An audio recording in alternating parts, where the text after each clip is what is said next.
was about 5 years old, I remember a child psychologist who was apparently working for some after-school educational program thing that I was in, decided to take it upon himself to diagnose me with gender identity disorder because I was playing with Hot Wheels.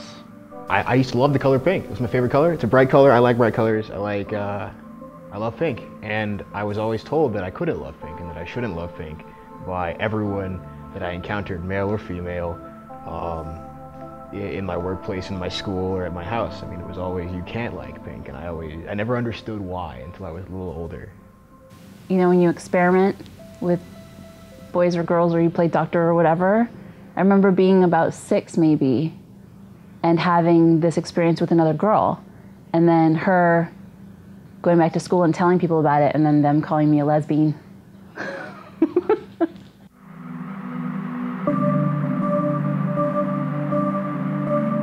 Gender is the concepts applied to male and female in specific cultures. You know, I think that's a great question because I don't have a good answer. When I think about gender, I think it is something so personal and ever-changing. When I teach about gender, because I teach a gender and society class, the first question I ask my students is, what do you think is gender? And the one conclusion we seem to come up with is, we don't know, it is ever fluid, it can change all the time, and it is something that constantly has to be negotiated. So I'd love to give a neat pat definition of gender. I can tell you what society thinks gender is, but I personally can't give it, I can't impose that out there. There was adversity towards me, and people like stepped aside in the hallways because I was weird for them. They don't see that every day. They have skater punk kids running down the street and doing that kind of stuff. I was the anomaly, and that's when I decided to give up, because I'm not gonna deal with what they want me to be, and I'm wasting my energy and time feeling bad about myself because it's me. I'm not gonna like change myself because people are being hard on me. We have 2 genders in our society, a male and a female. And to me, gender is a mixture of the two, which took me a lifetime to figure out. I have been transitioned to a female, so technically I'm a female, but I still feel the guy, and I feel the girl, and I felt the girl my entire life. So to me, gender does not fit what other people see. To me, it's a blend, and it's very beautiful, but it's very difficult to express in our culture. Gender's more like self-image. It's just an aspect of your self-image. It doesn't really have a definitive definition anymore. It's kind of been outdated. To me, gender is a lot of things. There's a lot of different pieces to gender. There's the identity aspect of it. There's gender expression. There's how you identify gender with other people. To me, gender is kind of like, gender is something about myself that really only I can understand. There's a million different kinds of terms and different ways to describe it and ways to say it, but in my opinion, gender is kind of like the personal expression. It's a personal understanding, so that's kind of my understanding of it.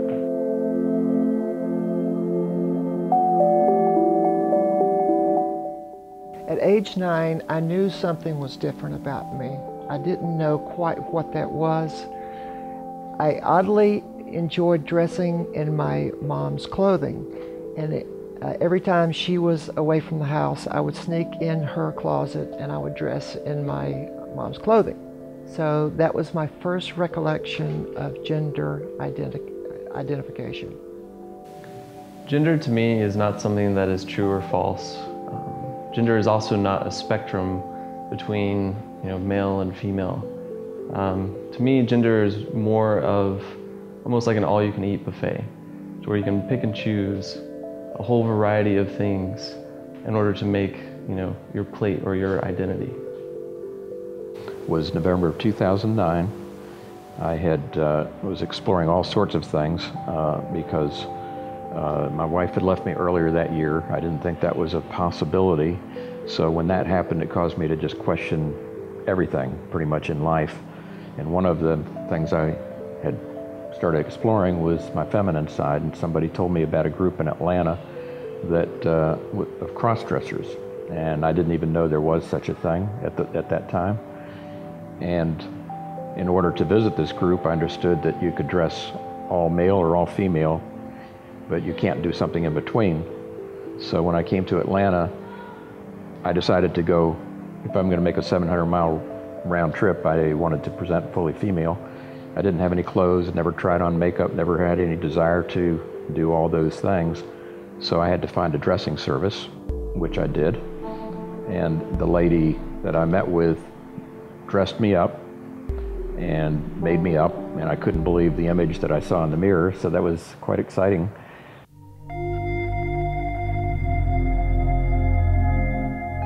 I would define our country as sexually polarized, and I think that's a very unhealthy position to be in. If you compare this to ancient cultures and present-day cultures that we discover in anthropology, what we find is that in many instances, sexuality and the concept of gender is a broad spectrum. It's not as polarized as it often is, say, in certain countries, particularly in the US. So there's a lot of examples. I have many in my head that I teach in my classes, but one of the things that's interesting is that when we look at cultures other than usually non-Western cultures, what we find is that there is a continuum of concepts of gender, concepts of sexual roles, and we can clearly see that these are based really on the culture themselves and how they construct gender, and also, of course, biology and the environment. So there's many different approaches to sexuality and to gender in many cultures. So I think once we become aware of that, and anthropology helps us with that, we begin to realize that what we have conceived of in this country as being strictly female or strictly male is not at all the way it's ever been. And we'll see more, because of globalization, we're probably going to see more, and I think very hopeful and optimistic approaches to how we view gender across the board, particularly in this country. My personal relationships, especially with my family, was very scary for me, because I knew one of the biggest challenges that I faced as a trans woman was the risk of losing everything for the sake of owning my truth and embracing who I was inside. In the literature, I'd be recognized as a transsexual, a male or female. Yet I found in society to live as a woman more difficult than to live as a man. But there is something inside of me that wants to express the feminine, and it's extremely strong. It's so strong we call it dysphoria. And what happens is I want to alter my body to make it right. And what's happened is I've tried to move to the middle of two genders. I did not even know that. I started believing that I must be a female because I believed in the binary. That's all I've been taught. I have ADHD. I have a minor form of dyslexia. I have a high-functioning brain. I am sensitive to caffeine. I am socially awkward. I am introverted. I am not extroverted. So the way that I handle working in groups is different. I prefer to have a small group of friends versus a large group of friends. I don't really like talking about makeup in magazines because I'd rather talk about books. I don't really like wearing really short dresses because I feel uncomfortable when my legs get shown that much because I'm self-conscious about my legs. I like long dresses, but I also like pants, and I like being dirty and gross and grimy because I did work. I love the feeling of completing work, but most people told me that only guys like to get dirty and be sweaty and gross, and girls don't You know, girls shouldn't do that. Girls aren't attractive when they do hard work. You know, they're underneath all these labels that I get stuck with every day because of the color of my skin or the shape of my genitalia or my nationality. There is a person underneath all this, you know, a person that has passions and likes and dislikes. And as a person, I want to be able to express myself. I want to, you know, be a part of my community and have, I know we can't ever have a 100% sense of security because nature is a wild, crazy place, but more of a sense of security than I have. Gender fluid means to not be man or woman, but kind of like a dynamic mix of both. And that, when I saw that, I was like, that really stuck with me, because that is kind of, especially with my gender expression, I tend to ride both sides of the fence, masculine, feminine, or somewhere in between, somewhere kind of both. So when I first saw that, I related to it immediately. And then the more I learned about it, I kind of understood more about myself, that I have my own perception and definition of what gender fluid means to me, and other people have their own perception and definition of what gender fluid means. So for me, I view gender as not a binary, but more of a spectrum, and so I tend to kind of go here and there, everywhere, not necessarily like male or female, not boy or girl, not androgynous, but just somewhere in the middle. Some days when you see me, I might have lots of scruff, I might be in boy pants or whatever you want to call it. Some days I might be in a skirt and a cute little crop vest. When your mama births you, the first thing people ask is, what is it? Is it healthy? How many fingers, toes? And what is it? And we are forced to define what it is from the moment a child is born. And then we are set down this trajectory of how to be, what that looks like, how to behave, and we're given very few opportunities to challenge that. It is informed by the family from the moment of birth. It is informed by faith, telling us via whatever the scripture is, what are appropriate behaviors. We are informed by school and the hidden curriculum within it, how girls should behave in a classroom versus how boys should behave in a classroom. We learn by seeing very few leaders. How many women presidents have we had?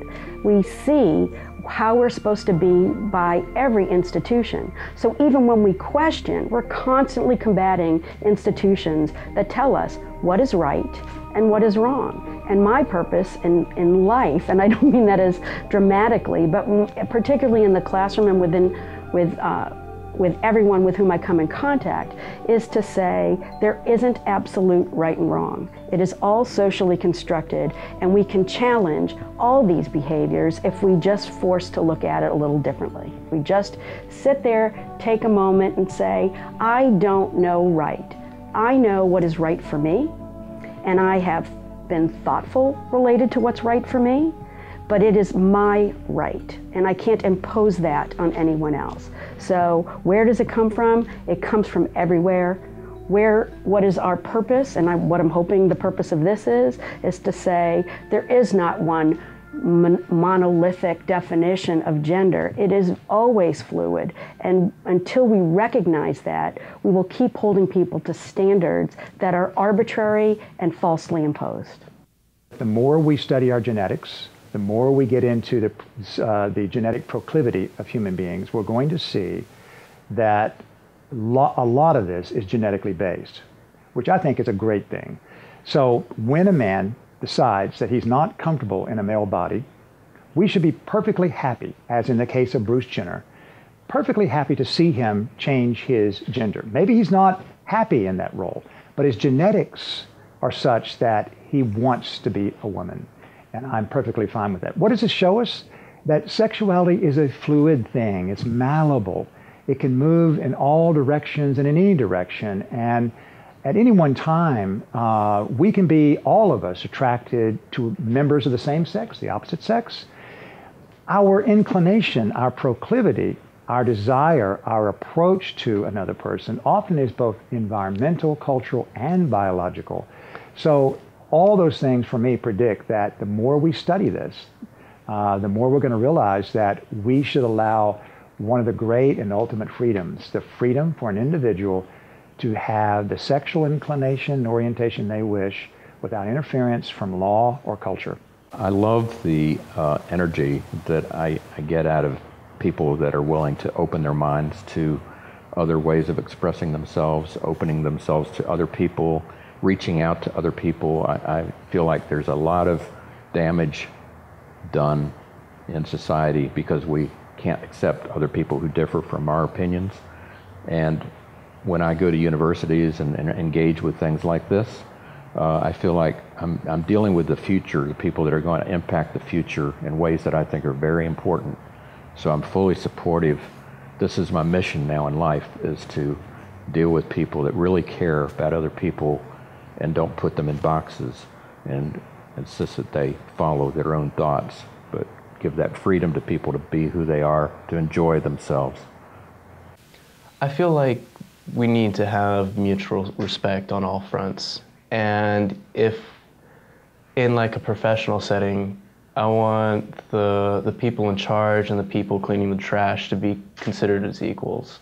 And that would span through sexual orientation and gender and whatever. We should see each other as equals and work with each other because we're all struggling together and trying to make a better world. So putting sticks in the gears and like pushing people out of the way because of something that they can't control is careless, and they're not being considerate of each other.